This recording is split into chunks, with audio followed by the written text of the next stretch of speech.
اللہم ارزقنی، نبی صلی اللہ علیہ وسلم نے فرمایا جب تم اللہم ارزقنی کہو گے تو اللہ تعالیٰ کہے گا میں نے رزق دینے کا فیصلہ کر لیا. پھر اللہم اغفر لی وارحمنی وعافنی وارزقنی، اے اللہ مجھے بخش دے، مجھ پہ رحم فرما، مجھے عافیت دے، مجھے رزق عطا فرما. ایک صحابی کہتے ہیں کہ نبی صلی اللہ علیہ وسلم کے پاس کوئی شخص آ کر عرض کرتا یا رسول اللہ صلی اللہ علیہ وسلم جب میں اپنے رب سے دعا کروں تو کیا کروں، کیا کہوں؟ تو آپ نے اس کو یہی دعا سکھائی کہ بخشش مانگو، رحم مانگو اور عافیت مانگو اور رزق مانگو. تو آپ دیکھیں کہ جب اللہ تعالیٰ کی رحمت آتی ہے تو ہر طرح کی خیرات و برکات آ جاتی ہیں، اور جب عافیت ہوتی ہے تو ہر طرح کے فتنوں سے انسان محفوظ ہو جاتا ہے، ہر طرح کی آزمائشوں سے بچ جاتا ہے، اور جب رزق آتا ہے تو انسان بے نیاز ہو جاتا ہے، فقر سے بچ جاتا ہے. بہت ہی خوبصورت دعا ہے. اسی طرح ایک اور دعا میں آتا ہے اللہم اغفر لی وارحمنی واہدنی وارزقنی، ایک اور ورژن یوں ہے، یہاں ہدایت کا اضافہ ہے. پھر ہے اللہم انی اسألک علما نافعا ورزقا طیبا وعملا متقبلا. 4 چیزیں رزق لاتی ہیں: رات کا قیام، تہجد پڑھیں، سحری کے وقت کثرت سے استغفار، صدقہ کرتے رہنا، اور دن کے پہلے اور آخری حصے میں اللہ کا ذکر کرنا. صبح و شام اللہ کا ذکر، نمازوں کے علاوہ ذکر کی بات ہے. رزق سے کچھ چیزیں محروم بھی کر دیتی ہیں. سب سے بڑی چیز گناہ، گناہوں کی وجہ سے رزق سے محرومی ہو جاتی ہے. پھر قطع رحمی کرنا. رسول اللہ صلی اللہ علیہ وسلم نے فرمایا جس نیکی کا اجر بہت جلدی ملتا ہے وہ صلہ رحمی ہے.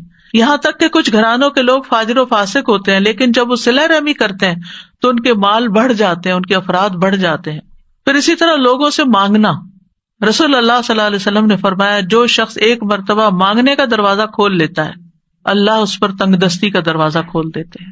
رمضان والعشر الاواخر، اگرچہ رمضان سارا ہی عبادت کا مہینہ ہے مگر اس کے آخری عشرے کی عبادات کی خاص فضیلت بیان ہوئی ہے. رمضان کے آخری 10 دنوں میں اپنے اہل و عیال کو عبادت کے لیے خصوصی ترغیب دلانا، نبی کریم صلی اللہ علیہ وسلم کی سنت پر عمل کرنا ہے. حضرت عائشہ فرماتی ہیں کان النبی صلی اللہ علیہ وسلم اذا دخل العشر شد مئزرہ واحیا لیلہ وایقظ اہلہ. جب رمضان کا آخری عشرہ شروع ہوتا تو نبی صلی اللہ علیہ وسلم عبادت کے لیے کمر بستہ ہو جاتے، راتوں کو جاگتے اور اپنے اہل خانہ کو بھی جگاتے. یعنی صرف خود ہی نہیں جاگتے تھے، گھر والوں کو بھی جگاتے تھے. تو اس سے کیا پتہ چلتا ہے کہ ایک اجتماعی عبادت ہے جس میں سب لوگ مل کے عبادت کرتے ہیں، اور رات کی عبادت ہے. آج کی یوتھ کو رات کے وقت جاگنا بہت پسند ہے، ایسا ہی ہے نا؟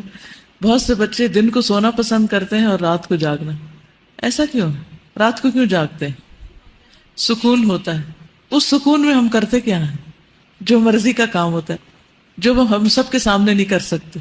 یعنی اکیلے ہو جاتے ہیں نا، باقی گھر والے تو سو رہے ہوتے ہیں، اور پھر ہم انجوائے کرتے ہیں اپنے آپ کو اور اپنے کاموں کو اور اپنی پسند کی چیزوں کو.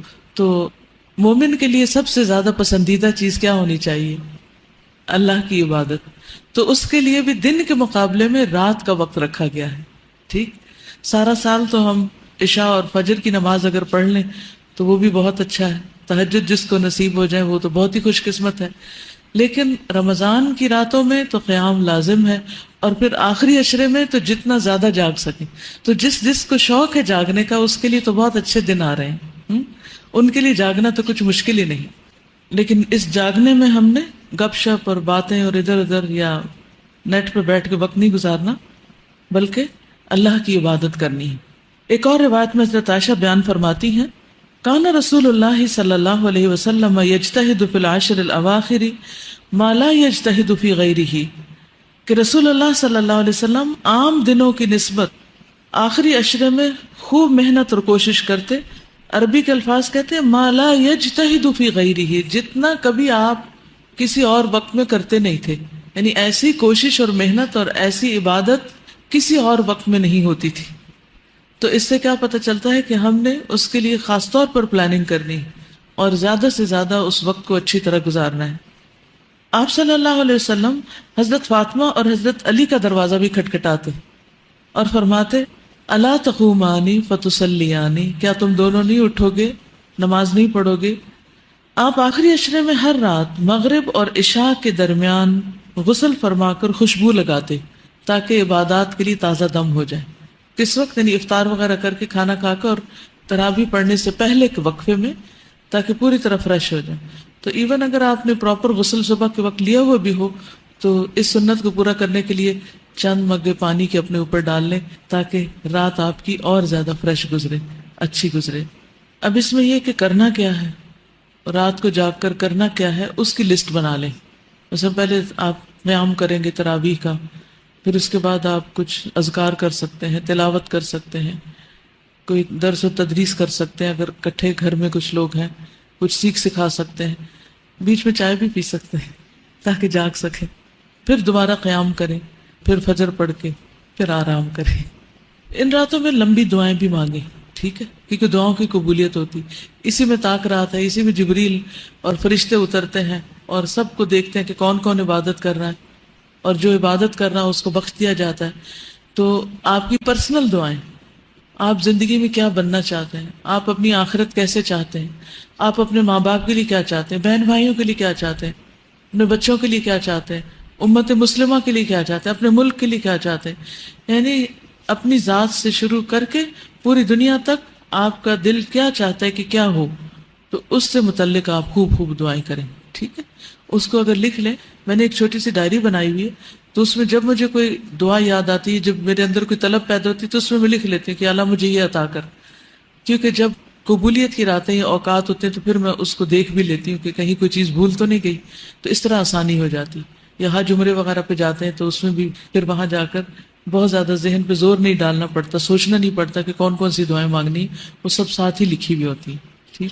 رسول اللہ صلی اللہ علیہ وسلم نے فرمایا کہ اللہ تعالیٰ فرماتے ہیں کہ ابن آدم انفق علیک، تم خرچ کرو میں تم پہ اور خرچ کروں گا، تم دینے والے بنو تمہیں اور دوں گا.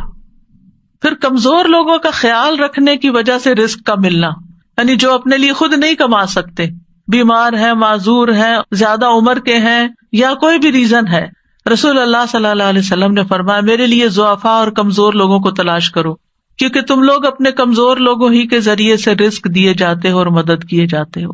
یعنی تم کمزوروں پہ خرچ کرو گے تو اللہ تمہاری مدد کرے گا. پھر طالب علم پر خرچ کرنا. انس بن مالک کہتے ہیں کہ نبی صلی اللہ علیہ وسلم کے زمانے میں 2 بھائی تھے، جن میں سے ایک تو نبی صلی اللہ علیہ وسلم کی خدمت میں آتا تھا، یعنی علم حاصل کرتا، دوسرا بھائی کماتا تھا. تو کمائی کرنے والے بھائی نے دوسرے بھائی کی شکایت نبی صلی اللہ علیہ وسلم سے کی کہ یہ کچھ کماتا نہیں ہے. آپ نے فرمایا شاید تم اسی کی وجہ سے رزق دیے جاتے ہو کہ یہ نبی صلی اللہ علیہ وسلم کی خدمت میں روز آتا ہے، پڑھتا پڑھاتا ہے، اور تم کام کرتے ہو، تو اس کا رزق بھی اللہ تمہارے ذریعے سے لا رہا ہے. پھر دن کے آغاز میں کام کرنا، ارلی مارننگ کام سٹارٹ کرنا. نبی صلی اللہ علیہ وسلم نے فرمایا اے اللہ میری امت کے لیے ان کی صبح میں برکت ڈال دے. تو جو لوگ صبح میں سوتے رہتے ہیں پھر وہ رزق سے محروم ہو جاتے ہیں، ان کے کاموں میں برکت نہیں ہوتی. آپ صلی اللہ علیہ وسلم کو جب کوئی مہم یا لشکر روانہ کرنا ہوتا تو انہیں دن کے پہلے حصے میں روانہ کرتے، ارلی مارننگ بھیجتے تھے. ٹریولنگ ہوتی، کوئی کام ہوتا، صبح سویرے، یعنی لاسٹ مومنٹ پہ ڈیلیڈ نہیں کرتے تھے. سخر رضی اللہ عنہ ایک تاجر صحابی تھے، وہ اپنے کارندوں کو یعنی جو سیلز مین وغیرہ ہیں ان کو دن کے پہلے حصے میں روانہ کر دیتے تھے. چنانچہ وہ مالدار ہو گئے، ان کا مال خوب بڑھ گیا، کیونکہ اس حدیث کو روایت کرنے والے بھی وہی ہیں. انہوں نے اس بات کو پکڑ لیا، اس پہ عمل کیا اور خود بھی فائدہ اٹھایا. پھر خرید و فروخت میں سچ بولنا، سچ سے برکت ہوتی ہے اور جھوٹ سے تجارت کی برکت ختم ہو جاتی ہے. رسول اللہ صلی اللہ علیہ وسلم نے فرمایا اللہ تعالیٰ جس کو بھی کھانا کھلائے تو وہ یوں دعا کرے اللہم بارک لنا فیہ وارزقنا خیرا منہ، اے اللہ ہمارے لیے اس کھانے میں برکت ڈال اور ہمیں اس سے بہتر کھانا عطا فرما. پھر ایک اور دعا ہے اللہم بارک لنا فی ثمرنا وبارک لنا فی مدینتنا وبارک لنا فی سائنا وبارک لنا فی مدنا. اے اللہ ہمارے لیے پھلوں میں برکت عطا فرما، ہمارے لیے ہمارے مدینہ میں برکت عطا فرما، اور ہمارے لیے ہمارے سا میں برکت عطا فرما، اور ہمارے لیے ہمارے مد میں برکت عطا فرما. پیمانے ہیں یہ دونوں کہ اللہ یہ ساری چیزوں میں برکت ہو. اور نبی صلی اللہ علیہ وسلم نے مدینہ کی برکت کے لیے دعا کی تھی. اور پھر آخر میں اللہم لک الحمد کلہ اللہم لا قابض لما بسطت ولا مقرب لما باعدت ولا مباعد لما قربت ولا معطی لما منعت ولا مانع لما اعطیت. اللہم ابسط علینا من برکاتک ورحمتک وفضلک ورزقک. اللہم انی اسألک النعیم المقیم الذی لا یحول ولا یزول. اللہم انی اسألک النعیم یوم العیلہ والامن یوم الحرب اللہم اعوذ بک من سوء ما اعطیتنا وشر ما منعت منا۔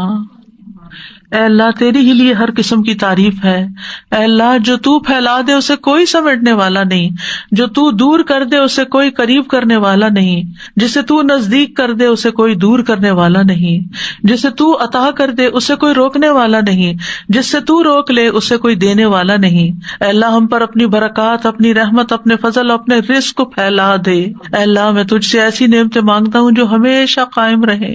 اللہ تعالیٰ فرماتا ہے اے میرے بندو تم سب گمراہ ہو سوائے اس کے جسے میں ہدایت دوں، بس تم مجھ سے ہدایت مانگو کیونکہ یہ بھی رزق ہے نا، میں تمہیں ہدایت دوں گا۔ اے میرے بندو تم سب بھوکے ہو سوائے اس کے جسے میں کھلاؤں، تم مجھ سے کھانا مانگو میں تمہیں کھلاؤں گا۔ اے میرے بندو تم سب برہنہ ہو سوائے اس کے جسے میں لباس دوں، تم مجھ سے لباس مانگو میں تمہیں لباس پہناؤں گا۔ یعنی یہ بیسک نیڈز ہے انسان کی، جن میں نمبر 1 ہدایت ہے اور پھر اس کے بعد کھانا اور کپڑا، یہ انسان کی بیسک نیڈز میں سے ہے۔ لہذا ان نیڈز کے لیے بھی انسان کو اللہ سبحانہ تعالیٰ کی طرف رجوع کرنا چاہیے، اور جب انسان اللہ سے مانگ کر کوشش کرتا ہے تو پھر اس کو اطمینان بھی ہو جاتا ہے جتنا بھی اللہ تعالیٰ دیتا ہے، اور اس اطمینان کو قناعت کہتے ہیں کہ انسان اللہ کے دیے پر راضی ہوتا ہے، اور اس قناعت سے اطمینان نصیب ہوتا ہے۔ پھر یعنی جب انسان کے اندر قناعت ہوتی ہے کہ جو اللہ نے مجھے دیا میں راضی ہوں، اس پر میں خوش ہوں جتنا بھی میرے پاس ہے، کیونکہ انسان اپنے سے کم والوں کو دیکھتا ہے نا تو خوش ہوتا ہے، اور خوشی کا معیار بھی یہی ہے۔ انسان اگر اپنے سے اوپر والے کو دیکھے گا تو کبھی خوش نہیں ہوگا، لیکن مشکل یہ ہے کہ انسان سب کچھ بھی لے کے خوش کیوں نہیں آج، کیونکہ انسان صرف ضرورت کا نہیں چاہتا، ضرورت پوری ہو جاتی ہے تو راحت چاہتا ہے، یعنی کہ کمفرٹیبل لائف ملے۔ جب کمفرٹیبل لائف مل جاتی ہے تو پھر عیش و عشرت چاہتا ہے کہ مجھے لگژوریس لائف ملے، لہذا اس کی تو پھر کوئی حد ہی نہیں ہے نا، تو انسان کبھی بھی مطمئن نہیں ہوتا، کبھی بھی سکون نہیں پاتا۔ اس لیے انسان کو چاہیے کہ وہ اللہ سے مانگے، جو کچھ ہے اس پر راضی رہے، اور پھر اس کا دل دولت مند ہو۔ غنا وہ نہیں ہے، دولت مندی وہ نہیں ہے جو بینک بیلنس سے یا بہت ساری سونے چاندی کے ڈھیر سے آپ دولت مند ہوتے ہیں۔ اصل دولت مند وہ ہے جس کا دل دولت مند ہے، کہ جو اس بات پہ راضی ہے کہ اللہ نے مجھے بہت کچھ دیا ہے۔ یعنی کثرت سے دولت مندی نہیں ہوتی، بلکہ اس کے مقابلے میں قناعت سے دولت مندی ہوتی ہے۔ حقیقت یہ ہے کہ دنیا کی زندگی میں جتنی بھی چیزیں ہیں، یا تو یہ انسان کو اپنے کنٹرول میں کر لیتی یا انسان ان کو اپنے استعمال میں لے آتا ہے۔ جب ضرورت کا ہوتا ہے تو سب چیزیں استعمال ہو رہی ہوتی ہیں، اور جب زیادہ ہو جاتا ہے تو وہ انسان کے اوپر بوجھ بن جاتا ہے کہ اس کو سنبھالو، رکھو، اس کی حفاظت کرو، وہ اسی کی پوجا میں پھر لگا رہتا ہے انسان، اور اپنے اعلیٰ مقصد زندگی کو بھول جاتا ہے کہ وہ دنیا میں صرف مال اسباب اکٹھا کر کے اس کی خدمت کرنے نہیں آیا، بلکہ وہ اللہ کی عبادت کے لیے آیا۔ تو اس لیے بہت ضروری ہے کہ انسان حرص سے بچے، کیونکہ حرص کا نقصان ہے۔ رسول اللہ صلی اللہ علیہ وسلم نے فرمایا 2 بھوکے بھیڑیے اگر بکریوں کے ریوڑ میں چھوڑ دیے جائیں تو اتنا نقصان نہیں دیتے جتنا کسی انسان کا مال کے لیے حریص ہو جانا، لالچی ہو جانا۔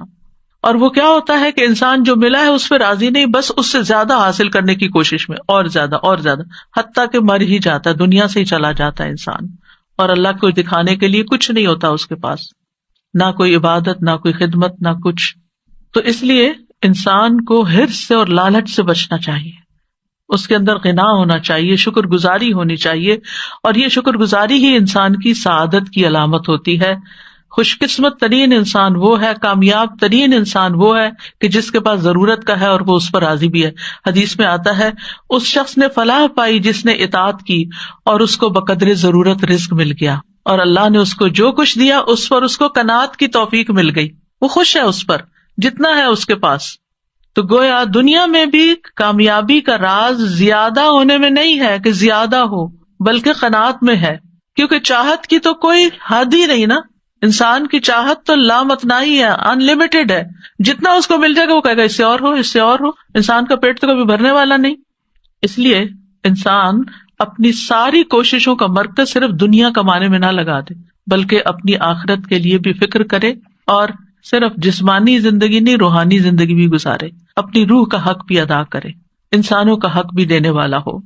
مطلب ضرورت کا سامان وہ ہوتا ہے کہ جس میں انسان کی کوئی ضرورت اٹکے نہ، یعنی اس کے پاس اتنا ہو کہ اپنی بیسک ساری نیڈس جو ہے وہ کسی کی مدد کے بغیر خود پوری کر سکے، اور اس کے لیے انسان محنت کرے، کوشش کرے.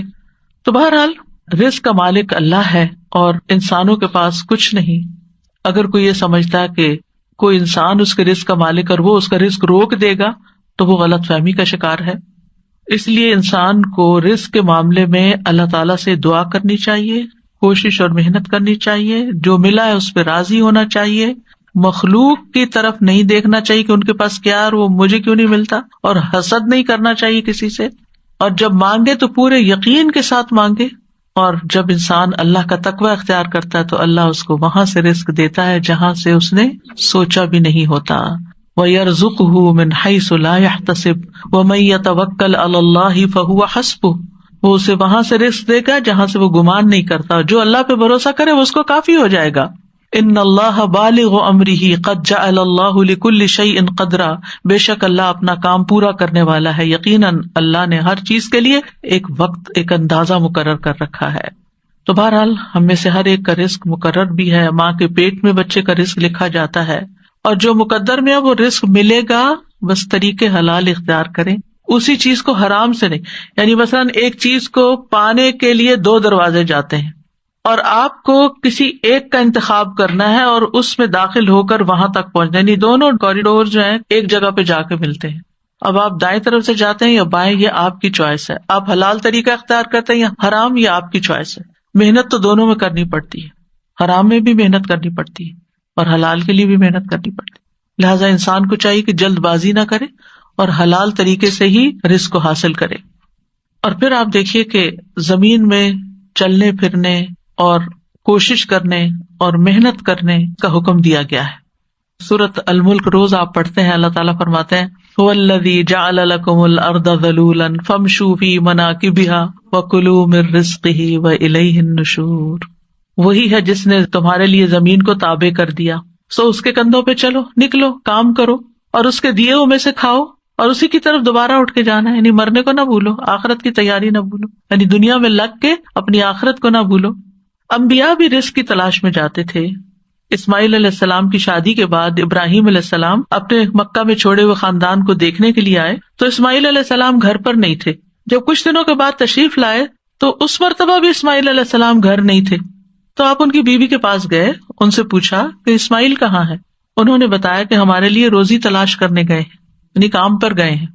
تو اس لیے لوگوں کے آگے ہاتھ پھیلانے کی بجائے انسان خود محنت کرے، کام کرے، اور پھر اعتدال سے کام لے. یعنی سارا اپنا وقت، ساری انرجی، ساری جوانی، ساری محنت، سارا ٹیلنٹ صرف اس پہ نہ لگا دے، بلکہ اللہ کی عبادت کے لیے بھی وقت نکالے، اللہ کے دین کی خدمت کے لیے وقت نکالے، بندوں کی خدمت کے لیے وقت نکالے.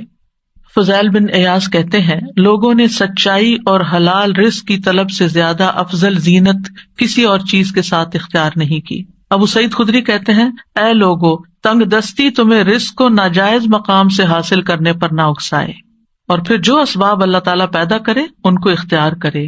توکل اسباب کے ساتھ ہوتا ہے، اسباب کے بغیر نہیں. اور پھر یہ بھی یاد رکھیے کہ انسان کے پاس جو اللہ نے دیا ہے اس پر راضی ہونا اللہ کو پسند ہے، جبکہ زیادہ کا مل جانا اللہ کی رضامندی کی علامت نہیں. یعنی آپ کو جو ملا آپ اس پر اللہ سے راضی، لیکن اگر آپ زیادہ کے لالچ میں اور زیادہ مل گیا تو اس کا یہ مطلب نہیں کہ اللہ آپ سے بہت راضی. تو رضی اللہ عنہم ورضوا عنہ، اللہ کی رضا کس میں ہے اور آپ کی رضامندی کس میں ہونی چاہیے، یہ جاننا بھی بڑا ضروری ہے. رزق کا گھٹنا بڑھنا اللہ کی طرف سے آزمائش بھی ہوتا ہے، اور کبھی رزق کی کمی خیر کا باعث بھی ہوتی ہے.